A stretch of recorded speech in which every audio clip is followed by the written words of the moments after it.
on Divorce Court today. After only 3 months together, this couple got married, and now both Amy and Lorenzo regret that decision. She says he throws a fit when things don't go his way, and he claims her affair with a 19-year-old was just wrong. Amy Moore and Lorenzo Moore have brought their dispute for Judge Lynn Toler to resolve. Testimony in Divorce Court starts now. Now, I'm going to lay out what I understand is the trajectory of your marriage, and you can correct me if I'm wrong.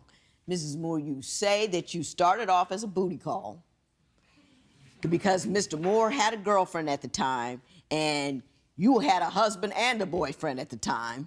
And then, after everybody got rid of all their entanglements, you guys got married 3 months after hooking up, and now you're in divorce court. How'd I do?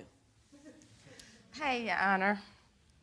I met Mr. Moore in December of 2012. In the process, that husband was, the ex-husband, I was going through a divorce, so he wasn't, me and him had filed for divorce and everything. So he was already on his way out. Yes, and then the boyfriend, he wasn't a boyfriend, he was just a friend, because I was gonna be, no, he wasn't. Yes, Mr. Moore? Because I was gonna, lived a little single life. I went through a marriage and I didn't want to do it again. So, Mr. Moore, I met him, I do CNA work, and he delivered medicine. So he was lost, he asked for directions. I gave him directions. In the process, he got my phone number. And the same night, we was sexting and texting and exchanging pictures and everything else. You were sexting and texting a cat you gave directions to just that morning? Yep. How long after the day you met did you have that first booty call? 2 days. And how long after that did you marry? 3 months 3 later. months. You met a woman who would sext you right away, sleep with you within 48 hours. Why in 90 days did you think marriage material? We weren't planning on getting married or anything like that. We were just friends. I knew her situation, she knew my situation. Okay. By us being friends with benefits, everything was in the open. She was honest about her relationship, I was honest about mine. Okay. When I had ended up getting in some trouble for traffic while I was on the job one day, and... You mean traffic tickets? Yes, ma'am. Okay. Yes, ma'am. And they were trying to take me to jail for not having my car registered, and I delivered... They took him to jail. Hang on, hang on. I delivered pharmaceutical meds, so I had my company's medicine and everything, and it so happened that she called me when I was in the police car, and they let me talk to her, and I asked her if she would come bail me out. After the girlfriend went get him Mrs. Moore, out. please. Because my girlfriend at the time wouldn't come get me out. So I asked her to come get me. When she came and got me, that kind of created what I looked at as more of a friendship, more of a tighter bond. So Because she had your back when you needed her. Yeah, and she had my back before then. I mean, we honestly had a good friendship. I mean, she was there for me, I was there for her. We weren't telling each other any crazy lies. Everything was in the open. And when she came and picked me up, when she came and bonded me out of jail, and I just immediately moved in with her the next day because... The same night. The same day. Now, what were you trying to interrupt him about? That was it. He said they was trying to take him to jail. They took him to jail. And she came out and she came and bonded me out. And to be honest with you, the first year of our marriage was good. Who mentioned marriage first? We debate about that all the time. She said it was me, I said it was her, but we did it together. We started talking. I don't know how the conversation got sparked up, but we drove into Indiana on a rainy day, paid $50, went to the courthouse and got married. Boom. And I can honestly tell you, I was in love with my wife though. Were you in love with him?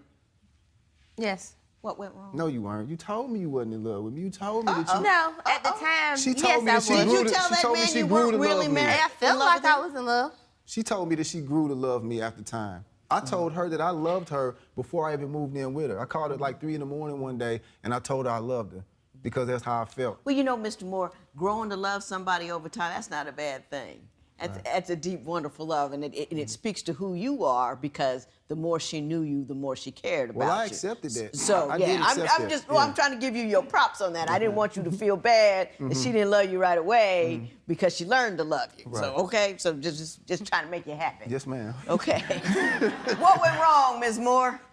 Um, And when did it go wrong? After like 9 months of being married, we moved to another state, and then we just kept moving around, moving around. He couldn't keep a stable job, and it was like a lot of bills was on my shoulders. I had to ask family members for help, and he had to ask family members as well. So what do you think went wrong in the marriage? I mean, I most definitely think money played a big part. But the thing about it is, she's saying that I didn't keep it steady. It's been times where I was the only one working. I met her at work. I had a real decent job when I met her, delivering pharmaceuticals. And I hear you, and I believe you. I do. You know, it's always interesting in here when a woman claims that a guy doesn't have a job. It's very important for them to establish that they did. And I understand that, because that's part of how you feel as a man, and I appreciate that. And I get that. So what do you feel? Economics weren't good.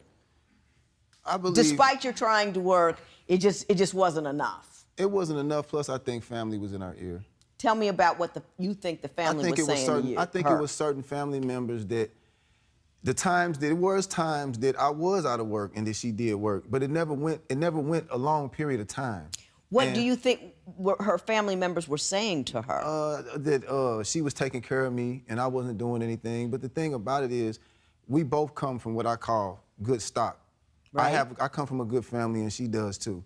So the times that I wasn't working, I still brought stuff to the table, you know, because I had other family support. I've never been in a position to where, and then when I do work, I'm the kind of man that I take out a few dollars for myself, and I literally give all the money to my wife to take care of stuff. Hang on right there. Is that true? Sometimes. Sometimes. Most of the time, right? Somewhat. Somewhat. But then he still will monitor how I spend the money, though. Next, is the affair with a 19-year-old boy the only secret Amy is trying to cover up? Are you considering marriage but aren't sure that your intended is really right for you? Call toll-free at 1-877-311-2222 or visit our website at divorcecourt.com. Become a fan at facebook.com/divorcecourt. Real life, real relationships, real solutions. Divorce Court continues. When you say he monitored how you spent the money, explain that to me. Like, I have 2 kids, and I would have to, like, do for them or whatever, then he would be like, oh, you buying such and such this, or you buying such and such that, or you didn't jack the money. I was like, you know, he said what? Stuff that they don't need. Yes, it was. Stuff that they absolutely don't. Give me some examples of some of the things she's bought them that you feel they didn't need. The biggest phone you can buy in the store. Did you buy your children a really expensive cell phone? You felt getting promoted to the next grade, yes. Getting promoted to the next grade, that's their job. It's like paying taxes. Exactly. They don't send you a thank you letter. That's his job. Well, that was my thank you to them for getting promoted. What? That was my thank you for them for doing a great job. But you're not supposed to thank them for getting promoted. That's their job. Yes. That's what it's expected of him. All that overgiving to kids, killing them. They think they should get applause for everything that they do, that you should rain cell phones and stuff for doing things that are basic. And you know, you're supposed, school is their job, their work, and you shouldn't applaud them for it. You should say, yep. You did it right. Okay. You know what I mean? I got a B. My mama wanted to know where that 10 points went. You know what I'm saying? That's why I'm here and not running around elsewhere. And I just needed help with certain things. But before we get into that completely, if I were you, I would have jumped out with this. You say she cheated with a 19-year-old during your first year of marriage. No, Second year. Actually, the second year. Second year. Oh, you waited 12 months. Okay. Mr. Moore, why don't you tell me how you learned about that circumstance? Okay. Because money, we kept going back and forth about money situations. We sat down and talked, and we decided that I had a job opportunity like 45 minutes away. I had family in another town like 45 minutes away from where we were living. So we decided for me to go stay with them for a month or two to work, and save some money and come back. I went up there for about a month and a half, came back with probably about $3,000, trying to get a fresh start so we can, you know, pay some bills and get back on track. by me not having a phone, we share phones. Me and her share phones, and a message came through from somebody, another man. When I punched on the messages, all the messages came up. Videos, pictures, and everything she sent. Now, this ain't even the man she cheated with. This ain't even the man she cheated with. Videos, pictures. Of her. Yeah. Really? Yeah. So, when I confronted her about it, she tried to lie at first and tell me it was some kind of audition for something, and you know, so eventually she came clean that it was a few men that she was sending pictures and videos to. The main guy that she was sending them to, he was incarcerated. So I kind of let it slide. I said, okay, I was gone. Maybe you felt, you know, like you weren't getting enough attention from me. I'm human. You were gone for 45 days. Exactly. Listen, I haven't even got to the punchline. I haven't even got to the punchline yet. Keep going. So, after I find this out, of course I'm gonna start going through your phone whenever I get a chance. Of course when I see it, I'm gonna look at it because I just caught you doing this. So now you're on marriage probation. Right? So I go through the phone again and come across some pictures that she forgot to. Now, let me say this, because let me say this before I say that. When me and her move into a neighborhood, we always examine what we call the riffraff. Well, it's a young gentleman in the neighborhood that me and her actually sit back and laughed at on the daily. As soon as you see this boy, the first thing you're gonna think of is he hadn't changed his drawers in 2 weeks. So when I come back and go find the pictures on her phone, guess who she's hugged up with? Mr. No Change Drawers guy. Is that the guy she slept with? That's the guy she slept with. When divorce court continues, is Amy the only one in this marriage with something to hide? Or does Lorenzo have a secret too? Do you think Amy and Lorenzo rushed into this relationship? Call 1-800-282-1991 to vote now and see if America agrees with your opinion. You'll also receive some valuable offers. Call now, 1-800-282-1991. If you would like your case heard on divorce court, call us toll-free at 1-877-311-2222 or log on to our website at divorcecourt.com and join the conversation on Twitter at Divorce Court. Divorce Court continues. Ms. Moore, I'm not gonna fuss. I'm just gonna ask you, is what he just told me true? Not all the way. We didn't come to an agreement for him to go live 45 minutes away. Him and a family member didn't get along, and he didn't have a job waiting for him. He had to go up there and find work, and he didn't come back with no $3,000. It's more like $300. And then so once he got up there, he started doing other drugs. He was going to the strip clubs. He was going to the nightclubs. Him and his family members hanging it. They kicking it. He just calling and texting every now and then. So I reverted back to when I was the booty call. I didn't know exactly what he was up there doing. Hold up. No. Hold up. No. No, don't even worry about it. You believe that he was hanging out in clubs and partying with his friends. No. Deeper still, Okay. he told you he was hanging out and partying with his friends. People can do that when they're out and your response to that is to find the nastiest cat in the neighborhood and sleep with it. No, it wasn't my response. He's supposed to be working, saving his money so we can try to get a spot together. So my thing is, why am I working, going to school, saving my money, but you up there partying though? And there's the nasty dude. That dude that's what he's saying. You know, okay, yeah, I slept with another dude. He's upset about that. So now he's finna portray him as this nastiest cat running around America. No. Hey, listen, let me tell you something. You could have slept with, I don't know, whoever's famous and handsome and good looking, and it still would have been nasty and wrong because he's your husband. Exactly. So, I mean, it don't matter who it would I slept with. And then since then, but has he told you about, he giving me a second chance, but his second chance is for him to sleep with a friend. So I'm in the bed sleep, him and her out there in the garage doing sexual favors to each other.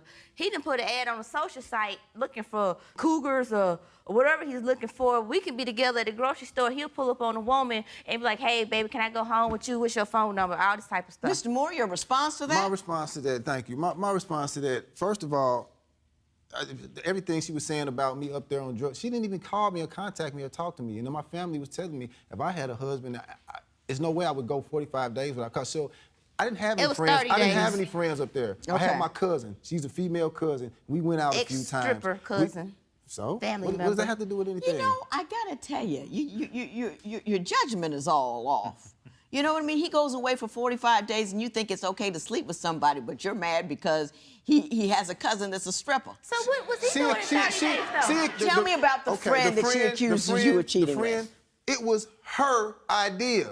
She said, let me make it up to you. She went and set everything up. And, at the end of the day, I still didn't sleep with her. What you do? I still didn't sleep with her. What did y'all do? We didn't do anything. Why you can't make it out of bed and he like, you won't never hear me talking about I'm gonna be honest with you. I was gonna You were gonna? Yeah, I was gonna do it. But she set it So up. y'all didn't do sexual favor? She set it up, gave me the permission, and then went out, turned the car lights on, started honking the horn, threw all the stuff in the car and acted like she was leaving me.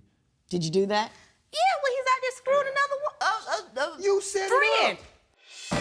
Judge Lynn Toller's ruling next.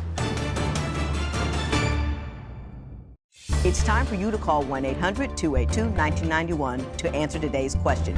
You'll receive some valuable offers. Call now. Divorce Court. Judge Lynn Toller's ruling right now. Mrs. Moore, you want Mr. Moore to pay you $400 so you can return to Atlanta. Explain that request to me. Because we supposed to be working on our marriage, and I don't think it's gonna work out, so I'm just trying to get back home. And that's what one-way ticket.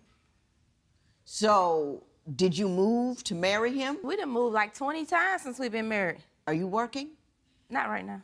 How long has it been since you were working? A week. A week? Yeah. Oh, so you just lost a job. Okay. Mr. Moore, she says you want you to pay $450 to get rid of her. Personally, I pay up to $3,000 to get out of that. I'm just saying. That's just between you and me. But do you believe that you owe her that amount of money for any reason? No, ma'am, because when all this surfaced, she was at home. You didn't have to follow me. What she don't understand is I really put my trust in her. Like, this really messed me up. Like, I can't eat, I can't sleep, I can't do anything. You know, even though we move fast, I thought that she really loved me and that she really... Mr. Moore, I'm gonna tell you something. You're what we call a toner brother. Toner is an old school for ink. Every time we air a show with a dude like you on it, I get thousands of requests from women all over the country. She said, if she don't want him, here's my phone number, hook me up. So we go through a lot of ink after they air you. I think you're a good dude. I think you're a solid guy. I think you're kind, and I think you have values, and I think you got hurt by a trifling check, and I'm sorry to hear that. You're the kind of guy I'd like to replicate and distribute across the country. You really are. And you have my respect for that. You just low down, trifling, slow, and tacky. It is the worst thing in the world. You're gonna go home. He gonna leave for 45 days to get a job, and you gonna have sex with some 19-year-old. And I bet he was the tackiest cat on the street too, because that's just how you come across. What is the matter with you? You got the greatest thing in the world over there, and because he's not perfect, because he's not bringing home Warren Buffett money, you over there just sleep. What? I mean, what were you doing sending sex tapes to a guy in prison? Was it a public service or something? What is that? What is that? You need to check your moral compass, Ms. Moore, because you don't have one. And as to the $450, I wouldn't give you a dime for anything. You earned where you were. I don't know what you were doing. You didn't give up anything for the brother. You didn't do anything. You're not deserving of anything. There will be no recovery in this matter. It is so ordered. Amy and Lorenzo respect the judge's ruling, and Lorenzo is looking forward to finding a new relationship. Post a comment or submit your case at divorcecourt.com or call toll-free 1-877-311-2222. Follow us on Facebook and Twitter at Divorce Court. मिट्टी रोवे से जब तू याद आवे से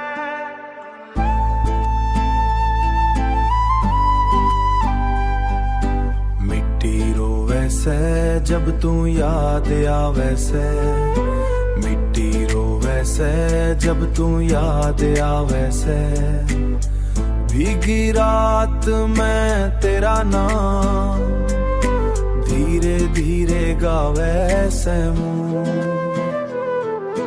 मिट्टी रोवे से जब तू याद आवे से दिल का कोना गाम बन जावे से तू दूर सही पर बात तेरी सांस के साथ निभावे से शहर की रोशनी तेज बहुत पर मन में अंधेरा सांस है गान की गली मिट्टी की खुशबू सब कुछ तेरा चेहरा सांस है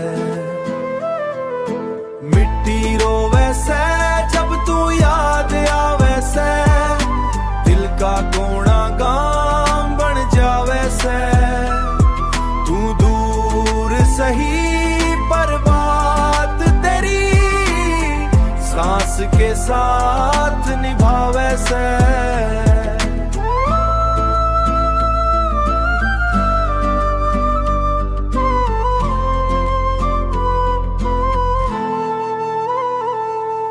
छत पे चांद भी चुप बैठा हवा भी धीमी चलती से तेरी हंसी की एक झलक में मेरी दुनिया पलती से